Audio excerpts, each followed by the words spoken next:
हमार लड़की रहतीस नु तो तोरा के सौरिये में नमक चटा के मुंगा देती ना रहतीस ना ही बजा बाजी ओइसे त बाजिन बड़ी रे पता नहीं यही रहनियो से त कहने को बिया गई ना हम बोलैले रहती आ ना इनकरी दासा होई ए चाची का रे डम 14 राती से तोहरे घरे नु बानी हां तनी दे तू एक गिलास पानी पानी दी तरह के मत मार ए रोन सब नाश कर दे सब का नाश कर दे भतार काटत नहीं फिर बोलती है अरे बाप रे बाप मार तर कुछ हो जाए तब देखिए दोनों जन के काट नी करो के तोहरो के चबा जम तोरो के चबा जम नी करो के चबा जम खा जब रे सुबह उठी छुट्टी हमरे साला सब काम करे के रहता आइगो हमार लड़का बा गांव जवार में केहू के और कोनो लड़का नहीं खा साला रातिये से गइल बा ऑर्केस्ट्रा देखे ये कनी के काने में ठेपा मरले बा बुढ़िया अरे बुढ़िया एकर बहन चढ़ैया नहीं खे सुनत ए बाबू बाबू अरे हां बाबा बाबू रे हां बाबा अरे तोरिए साथे हमर लड़का ऑर्केस्ट्रा देखे गौए अब ले घर ना आज कहां बारे हम ओकरा संग होइल ही नहीं कि सुबेरे से सांझ ले तो हम का जानतनी कहां बा ये जानते नहीं थे ना हम नहीं जानत बाबू रे कनी बैठब हां बोल आओ टोलावा पे कौन हाला भडौए का 11 बजे रतिया ए बाबा नइको जानो अरे उ रात के पकड़ाइल बड़सन लइका लइकी लइका लइका हां अरे एकर बहन चोरे जुगे जमाना खराब बा हम रति न त दोनों जने के बुट्टी बुट्टी घरो में काट देती ए बाबा का रे रात भर बांध के रखलहु बड़ा सन डोलनो आ खूब मारो मरले बड़ा सन ठीक कइले बाड़ा सा एकदम ठीक कइले बाड़ा सा हम रति न तो भाला घोक देती अच्छा बहन के देखो हम रो बा आवेला तो वो के खा देतनी बढ़िया से मार चाची मार करे मार करे ज्यादा मार करे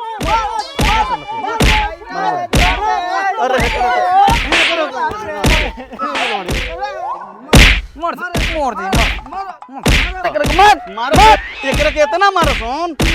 मार सके एकरा देह में ऐसा तो खून जम जा के डॉक्टर सोचे लगी कहां से खून खींची और कहां से चमड़ा कर खींच के निकाली ये मुफ्त पियना के चलो सन हो जा बैठो सन फेन कम बेस पड़ी तो फेन आके मारल जी एकरा के एगो बकरी परेशान कर दिए रानी रात भर पे पे पे एगो ई कितना बोलत है भतर गड़ी मन तो कर कहत नहीं कि का करी करके बोल रे बोल बोल बोल भतर गड़ी बोल बोल तो बकरी करे के बांध के रखता नहीं हे रानी के हम बांध के केंगा राखी अरे मैं तो बकरी से हम तुलना कइले बड़े हां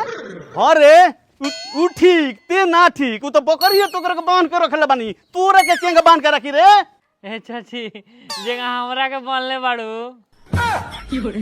नाते दिन तार गर्मी शांति नहीं के भइल ए हेने अवसर बाबू एकरा के उठा के ले चला सिवान आ रेलवे पटरी पे करके बाने से तब ठंडाई भतार गाड़ी के बेटी पतियाते ना रहल यो ओकरा से कहानी दू तीन त माई बेटी हमरे पर कूद गइली सन भतार गाड़ी के ये बेरा पूरा गांव जवार के बताए हम शिकायत करवाए भतार गाड़ी के चल तनी बूढ़ऊ से कहे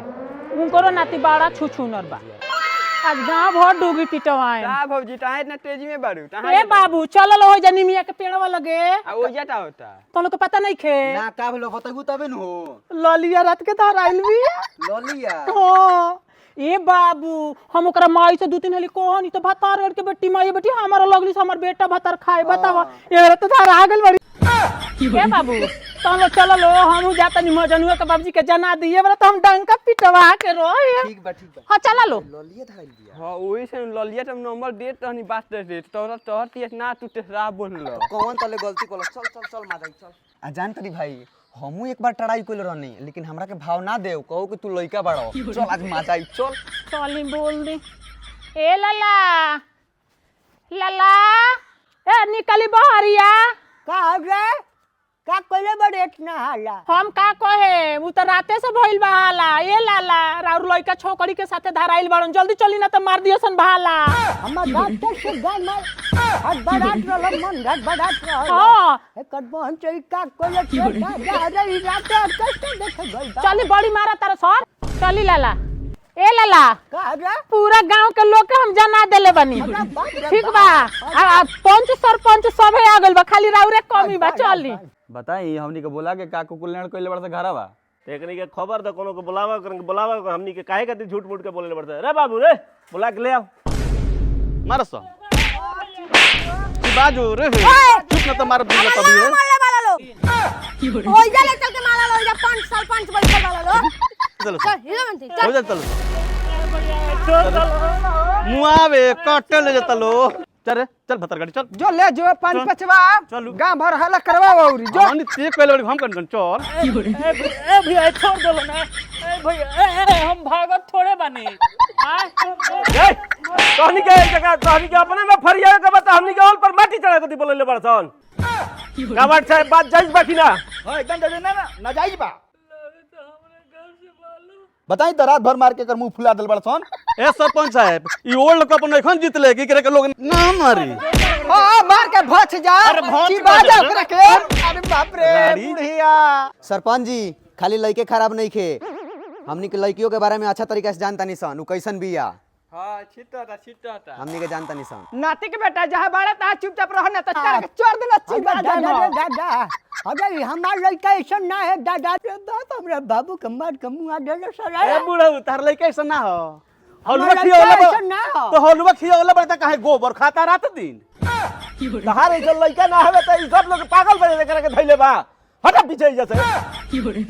है जो सब पंच परमेश्वर बाटे तनी रउए सब बताई के खातिर ताली बाजेला ना नो बाजी। अच्छा नाच सुर में जोरा पड़ी ना न पड़ी त हमर लड़का कैसे दोषी हो सकेला महाराज। ठीक कहा तनी ये लाला, ठीक कहा तनी खाली ठीक लड़के में बता। कैसे दोषी बा हो। आ इनका लड़किया दूध के धोवल बिया। हम जानत नहीं कि एकरा माई के हम नहीं खी जानत।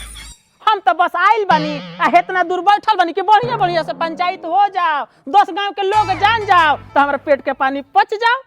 अरे हो अरे रानी हमार लड़की रहती सुनू तो तोरा के सौरिये में नमक चटा के मुंगा देती ना रहतीस ना ही बाजा बाजी। ओइसे त बाजिन बड़ी रे पता नहीं यही रहनियो से तो कहने को बिया गई कारे पता नहीं ते काहे हो जब बैठल बड़े हे जाओ कारे सरते नहीं ते बाप के पगड़ी काहे गिरा देले ऐसन काहे कइले। ए सरपंच साहब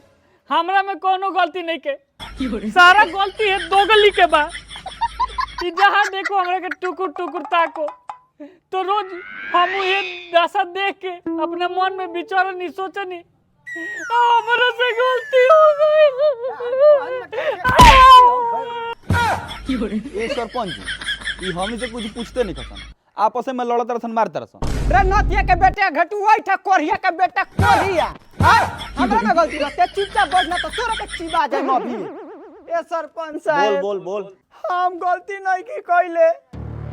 ये नतिया डोम के चोदल हमरा घर के इगवारी पिछुआरी रोज सजिए बिहनिया आवत रहे। ए सरपंच साहब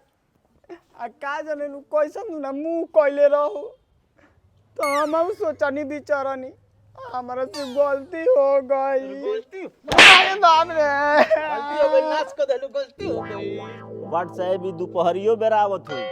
केतनो गोड़ जरत होई मानत ना होई। बोल हाँ ये सरपंच साहब ललिया ठीक कहतिया। हम कोई हाल एकरा अगवारा पिछवारा घूमत देखनी है मुँह तपियना के एक दिन टोकनी तो कहता का पैसा डुगुड़ के हे निये नुआइला एकरा माई से कनी एकर माई पतिएबे ना कइल ए मेरा का होता। रे हम पुरानका जू के आदमी ठहरनी हम ई तिरिया चैतर का जानतनी एगो पाठी रहे तो हम कहीं की मुतिया ना पठिया खोले खातिर आवत नतिया के चोदल। कुल मिला के ई दुनू सन के गलती बा। अब सब के बतावल जाओ का कइल जाए एकनी के आ ई गांव पर बहुत बुरा असर पड़ता। ना ते कनी के ई ऐसन काम कइल जा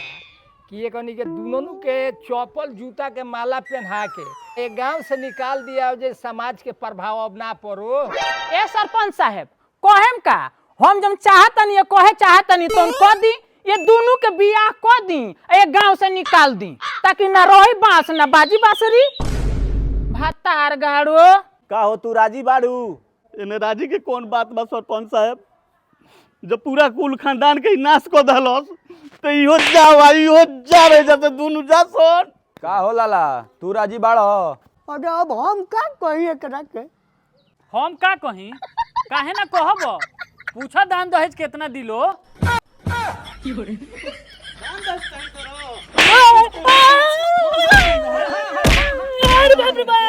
अगर ये बात बताई सरपंच आए तो अगर मारे लगे यही पर तो लोग कही कि पंचायती खराब कर दलत है बताई कितना दोगली बतिया होता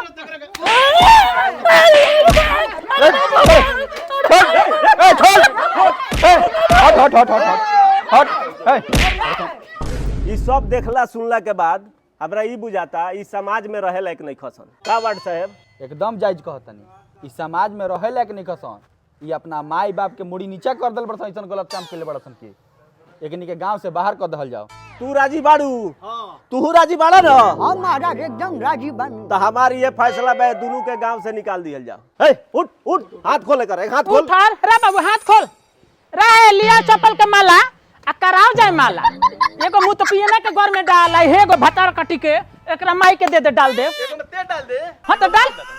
वो बेरा ना पतियात रहली हम कहत रहनी रे मंगजारी उठ उठ हाय धरे भाई धरे ये बेरा महकाता नाती के चल रोता रा डालो तो गांगा बारा डालो ए भतार कटी ती डाल चलो ना डालो डाल चला हो